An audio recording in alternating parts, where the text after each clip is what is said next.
I'm happy to introduce Dr. Frank Radtke. He is a philosopher by background, Clausewitz expert, and in his second life he has become an energy expert. And it's a topic that actually put into the resources, but then Dr. Radtke told me it's not just about resources, but about energy flows. And by talking with him, I realized that this is an important aspect, the energy flows. The flow of resources is something that has prime strategic significance and is an important factor that we should actually give more attention.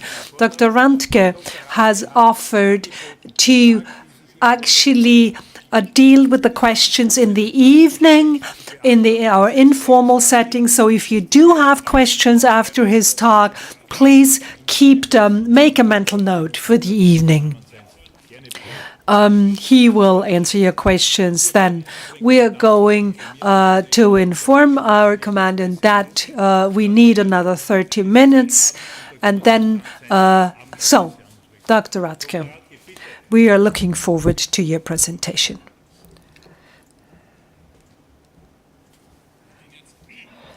So,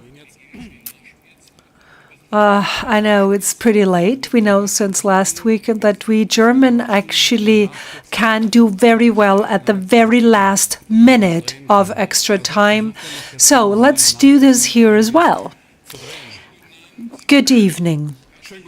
Thank you for inviting me here, Dr. Peischel, it's great to be here. This is a topic that is a little remote a little farther away from military topics, energy and geopolitics, and what has radically changed in recent years. And in addition to the thanks to the organizers, I would like to also thank the interpreters back there. You're doing a hilarious job. Great. I know how difficult this is, and I hope it's going to be simple and easy for you now. I'm Frank Radtke. I'm in charge of the Gebert Group, as you say, Global Energy and Policy Analysis. And we analyze worldwide the nexus of energy and geopolitics for a group of clients, among which we have foreign ministries and defense ministries and international energy companies. We do a monthly analysis report. And we know that apart from military intelligence, we're the only ones doing such a report every month. I have looked at the topics of the conference, and so I have now taken out a bit of the theory here. And I would like to focus on the main points of what has happened in the way of changes in recent years in geopolitics and energy. There are 2 points that I would like to make. Henry Kissinger, back at Harvard, he said that in foreign policy we always deal with assumptions. If we want to be active, if we are waiting for results, then we can only react, especially in unstable times. And one of my favorite quotes by the German philosopher Hegel, who used to say that Minerva starts her flight only in the late evening, and you can only recognize the shapes of something when you are too close. And Marx actually said that man is the key to the ape and not the other way around. And now with these quotes in the background, with humility and modesty, I would like to start out on my talk. What we have seen in the recent 100 years, there's always been a close connection between energy markets, energy policy, and the world order at large. And as Kissinger noted in 2014, the main problem, the theoretical main problem of today's times is that we cannot agree what is a world order today. And if we recapitulate this, think back, No, not yet. To the energy crisis in 73, much earlier, 1913. The father of the definition of energy security, Winston Churchill, he was admiral at that time, and he, with the switch to coal, actually you could go much farther with the ships. And so his first definition of energy security was diversification of the energy sources. Wherever, if we go for diverse sources, we will be more flexible, because oil actually was seen as being more efficient, but it wasn't available everywhere. And in 43, what was F.D. Roosevelt, who actually went on to visit Saudi Arabia, because the Americans thought that the American oil was running out. This was 43, mind you. And so he started with the fathers, actually, when the oil crisis came in 73, after the Yom Kippur War, also in 1980. The Carter Doctrine, with Jameski was the security advisor then. And every attempt of control over the Mideast is seen as an attack on the U.S.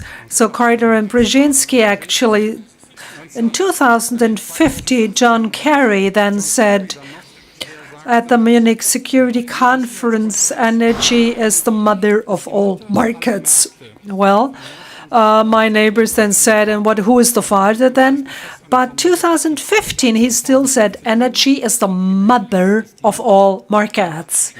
So 2017, Donald Trump, actually, he does not really dwell a long time on the energy situation, but talks about the energy dominance of the U.S. And what he means, first everybody was a little surprised. What did he want to say? A little later then, when all his advisors had actually worked out a proposal, it was clear that what he meant was, in future, the energy should be exported as and be exploited as means of security and foreign policy. Now, this was something entirely new. This had not really existed before. So before, we always talked about energy security, and it was sort of supply safety and security term. And all of a sudden, it was energy and security. So others may want to argue about that, where the different security definitions overlap, but it has taken on a new character. There is no doubt about it. Independent of this new narrative of energy dominance of the U.S., if we take a closer look, it actually smells a little of something that has lost attractiveness, because the oil price has gone up, and also gas price in the U.S. has risen. So every simple American sees that there can't be so much energy dominance if all of a sudden I have to pay more for the gallon. Independent on how this narrative will play out, we can say that energy and geopolitics have a new relationship, and that's why we are talking for some years now, especially with the Americans, on new geopolitics of energy. And since 2011, just a little note on the side, Hillary Clinton said that the state set up a new department at the State Department, and this department is devoted to energy and diplomacy. Carlos Pascual, the new boss, and he started with 6 employees. 2014, when he left, there were 96 employees. 96, there were 6 who only dealt with energy questions. When Amos Hosting took over the department, were 126 employees. It still exists. Tillerson has cut back a little, but it's still a fairly sizable department. So, and this is now something, I know it's another note. You have talked about this today. A brief note on geopolitics in general, so that you know where I stand. What we have today is extremely clear trend. that is going to get even stronger, and that is that what we see as a closer, ever closer joining of security and energy policy. We have the slowing down and the redevelopment of globalization, the renationalization of value chains. We have a stagnating productivity development, and we have protectionism that's emerging. So what we are seeing is a new order of the world. This means that not automatically a loss of the Western world. Not necessarily, but everything shifts a little. It's a time of changes. And it was already mentioned whether strategists consider this to be a good time or whether this just forces them to analyze more, or as my predecessor said, that it's actually involves different tactics, but certainly it means new times, a time of change. And every year in spring, when the large institutions publish the risk reports, the banks and so on, and they all try to characterize where are the main risks that we're facing in the business development. For the first time this year, very clear in all risk reports, one factor was mentioned, geopolitics. And this is really the first time. In the past 15, 20 years, the risk reports never really mentioned geopolitics. They mentioned all the other factors, but not the geopolitics. So, and now, and this is the unanimous decision, the number one here factor being mentioned is geopolitics. Very clear trend. And now, once more, a word on geopolitics as such. We Germans have a hard time dealing with geopolitics. In Germany, it is an unword. Why? Because geopolitics needs space, and this reminds us of the old time. And currently, in 85, the historian Streif said controversy in Germany was about who has the sovereignty of interpretation over the Nazi past. It was about geopolitics, and Habermas, he was talking about geopolitics and said this is nonsense, this is not scientific, we don't need it. In Germany, you will not find serious discussions about geopolitics, at least not in political discussion with the SPD, for example. You will hear it in CDU circles, but on the other side, no. The chancellor, for the first time, she used it, I think, 2 years ago in a speech, 2 years ago, for the very first time, just to give you an idea. Or let me put this differently. In my opinion, the old geopolitical view, the geographic space plays a totally subordinate role now. It's about a new space, a new definition of space, and it's mainly about virtual space, communication spaces, financial space, and the flows through these spaces. It's about the control, the hegemony of these flows, and the norming of these flows, the standardization. To give you a picture here, in order to force Iran to actually export 500,000 barrels less per day. We don't need military machinery. We don't need this. Financial flows will regulate this. And this is what I mean by the new spaces. So for when we do geopolitical considerations, we have new global spaces. It's a revolution. The geographical term space is of a subordinate nature, where it is about flows of resources, commodities, that is. But we deal mostly in other spaces. Second note on this, I will deal with this more closely, is that the Chinese Silk Road, the One Belt, One Road initiative, is mainly focused to build roads and power plants. China, with this infrastructure program, is collecting data. This is the main driver behind it, and they know that with these data and the infrastructures that go along with it, they are building new ecosystems. I'll come back to this, because this is something that has not arrived in Europe at all yet. So, this I wanted to say on geopolitics and my approach to it. It's not about more land. It's about virtual flows through virtual spaces. And I'm following here the considerations of the leading German political scientist, Münker, who for many years has been an advisor of the foreign ministers Steinmeier and Gabriel, and of the president and also of the chancellor.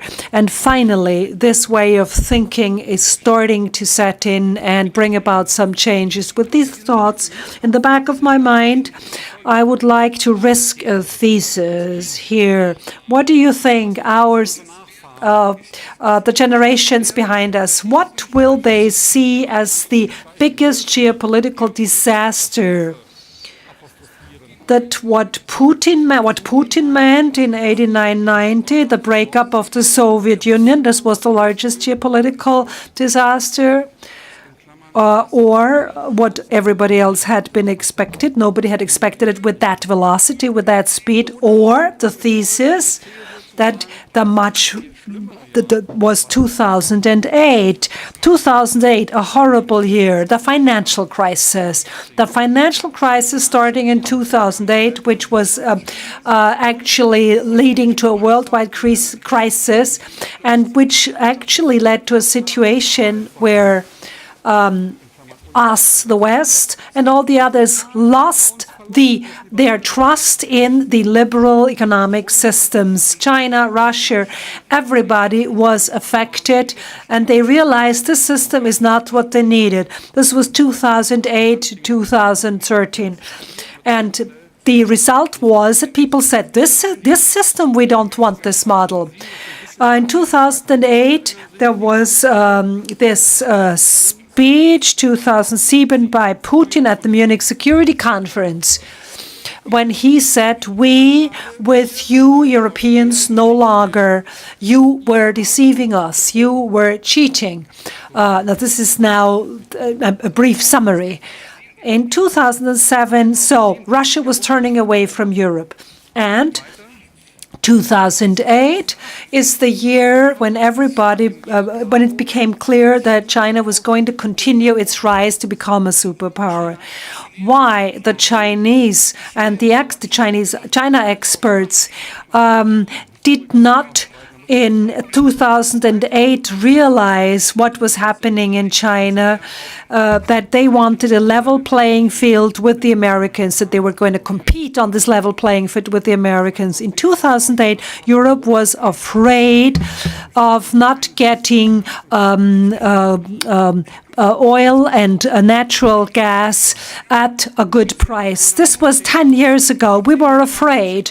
This what was the Europeans were worried about, not getting the oil and gas that Europe needed. But the turning point was not climate policy. The turning point was where we didn't know where in the future the oil and natural gas would come from. This is what many people forgetting. The decisive motive when you talk to people who were on the forefront of this, we didn't know where we would get the oil and gas at a good price, at a price that we could afford. 2008, there was another thing happening. Without the world noticing, the Americans realized in 2008 that the shale revolution was sustainable, that they were going to make it.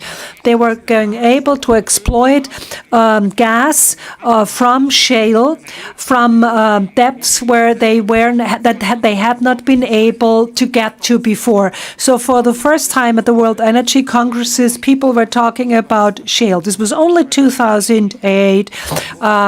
And of course, this was actually, this is something that looks different now looking back. But 2008 was a much more important year than 89-90 thesis. And in 2008, and from then on, the first statements occurred on the new geopolitics of energy. In 2008, this also started. Now let me come back to the shale story. We know a lot of things about shale oil, shale gas, but maybe you don't know what happened in the past 3 years, because it's a great enigma. OPEC, the Russians and the Chinese failed to understand what was happening. What we know in general terms is the following. The shale technology means we do horizontal drilling, we go in vertically, we do fracking, so we break open the rock, and we put in a lot of water with a lot of pressure and sand, and the little grains of sand go into the little cracks so that oil and gas can come out. And in the past, chemicals were used. Today, it's biodegradable substances, so that the little pores and cracks don't get blocked. But I think that is well known today, and also the discussion about the pros and cons of fracking. So no need to go into that. But the Shale 2.0 revolution, which came as a surprise for everybody, has been, well, in the past 3.5 to 4 years, that has something to do with big data, with artificial intelligence and robotics. And I would like to ask you to follow me in your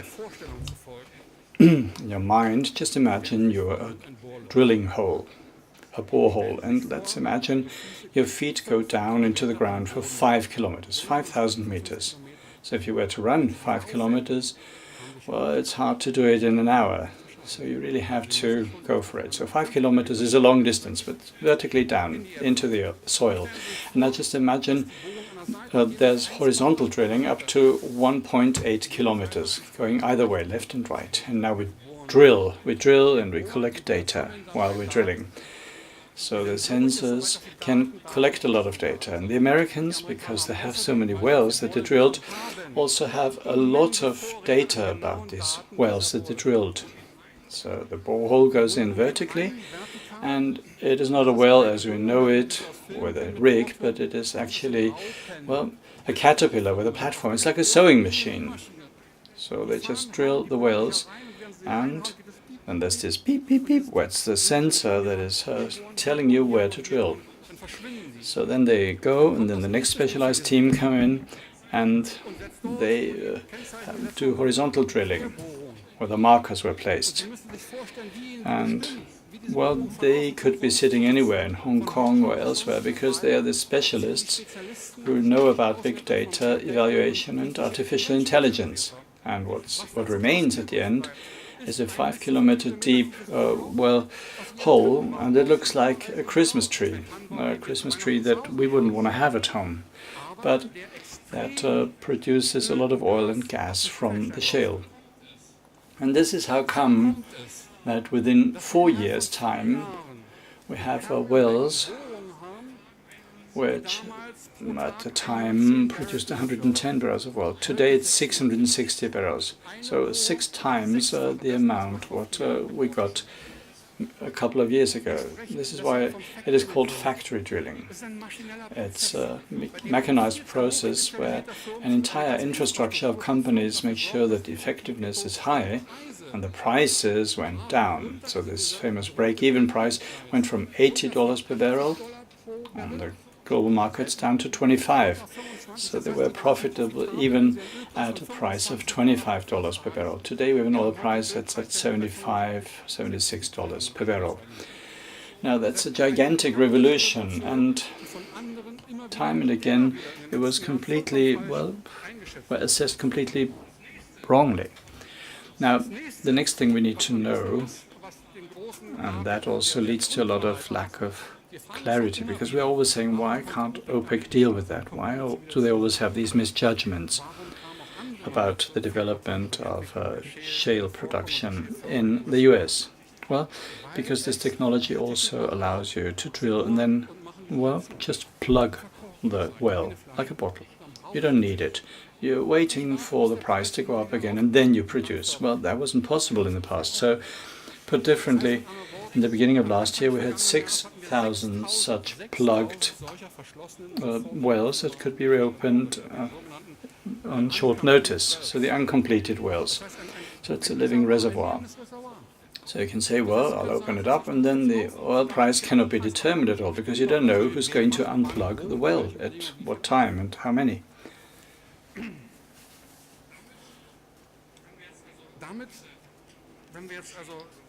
Now, if you consider the shale revolution, the geopolitical situation changed.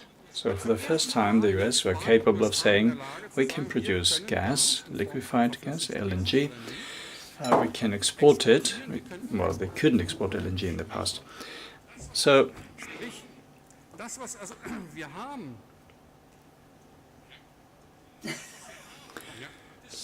what we're faced with is a situation in which the energy-based strategic interest of the US in the Middle East, well, it collapsed.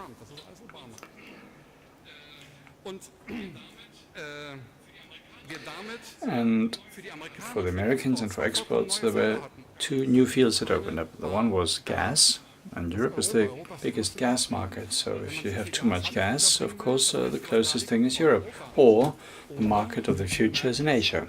That's to say, India or China. So it's a clear thing. This was a new geopolitical fact in terms of energy. I just saw a reminder that I need to stick to the time limit allotted to me.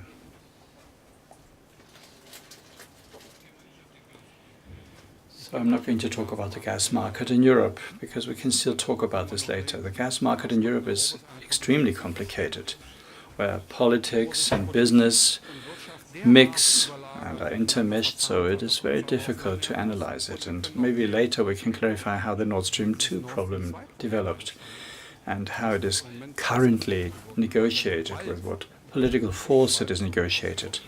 Now let me share with you two ideas without having to completely detailing it. The first is the Middle East. Now, let us take a look at OPEC. Today, they're called OPEC Plus. So OPEC plus Russia plus other states, so a total of 24. They account for 60% of the global oil production. So the question arises, will this marriage between the Russians and the Saudi Arabians, will it be maintained or not? Because when the oil price goes up, it will break apart. But my answer is this marriage will stay, because they both have a common enemy, the US shale. It's not going to go away. They both have this enemy and they both want to contain this enemy. And secondly, the Russians, for the first time, have a strategic access to the international oil and gas markets. They didn't have it so far. And now a figure that has been discussed since the last BP Energy Outlook is that it is assumed that in the middle of the 20s, the production of Americans of shale oil will stagnate. That's due to the geological situation. It will stagnate at 10 million barrels per day.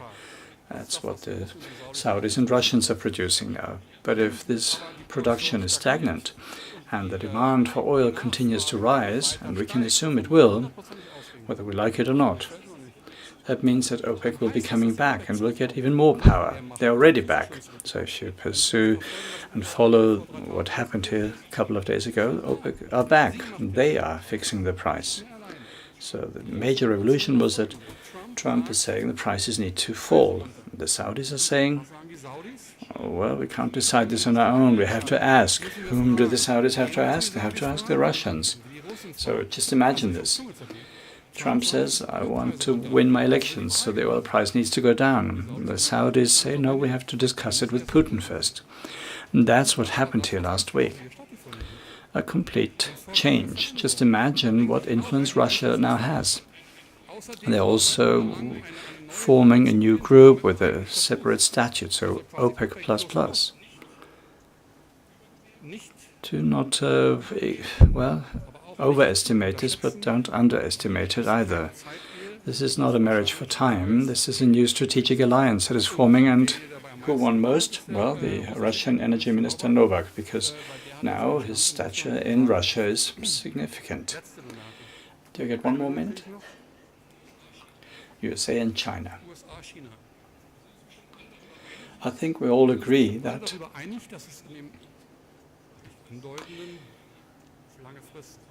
I believe that it is unavoidable that this trade conflict between the US and China is not about aluminum and steel.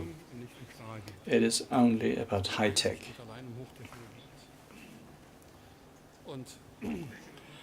And high tech, well, it's made in China 2025. It's about artificial intelligence, robotics. So high tech today is not what we see in terms of pictures. When we talk about robotics, it's not those little robots running around. And when we talk about artificial intelligence, we're not talking about a chess program. In 2006, those who dealt with big data found the concept business ecosystems. What they meant by that was that you build an entire ecosystem with individual components can evolve together. So co-evolution, this concept came up again. We had missed it. In the last days of the Cold War, I remember we still talked about co-evolution and coexistence together with Egon Bahr. We threw it out. We said, well, this is not a concept, it's just a word.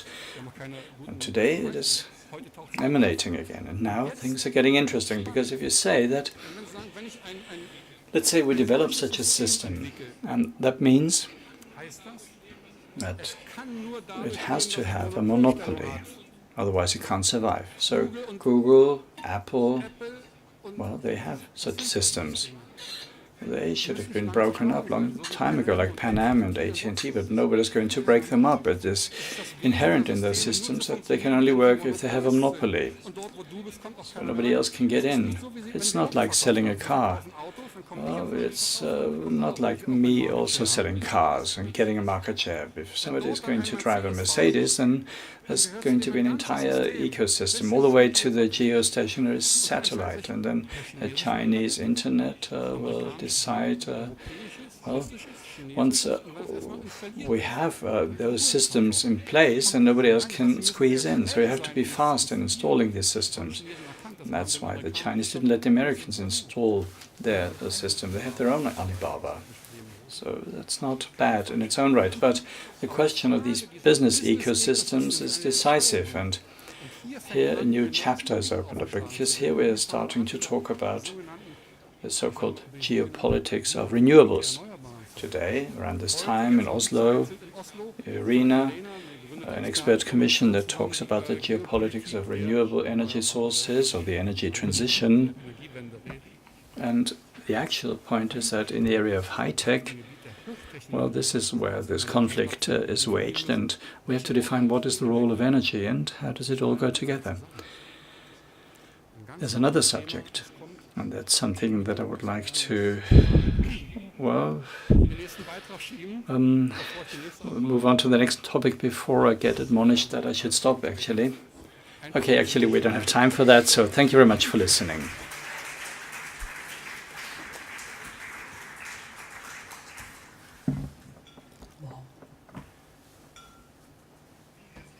Thank you very much, Dr. Radtke. Thank you for this interesting presentation at the end of a long and very informative day.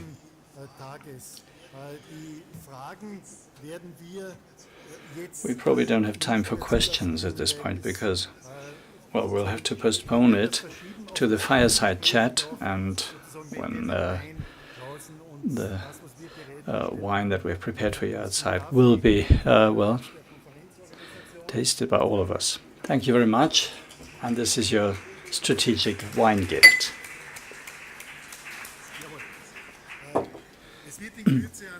So, Admiral Zivkovic will also come here. Well, I would like to thank you for the brilliant presentations. I think that this has given us a completely new insight about energy flows, energy resources, geopolitics, and how it is all related.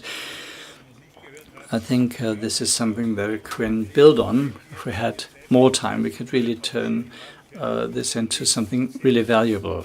So I hope that we're going to get a good presentation for our publication so we can read up on that.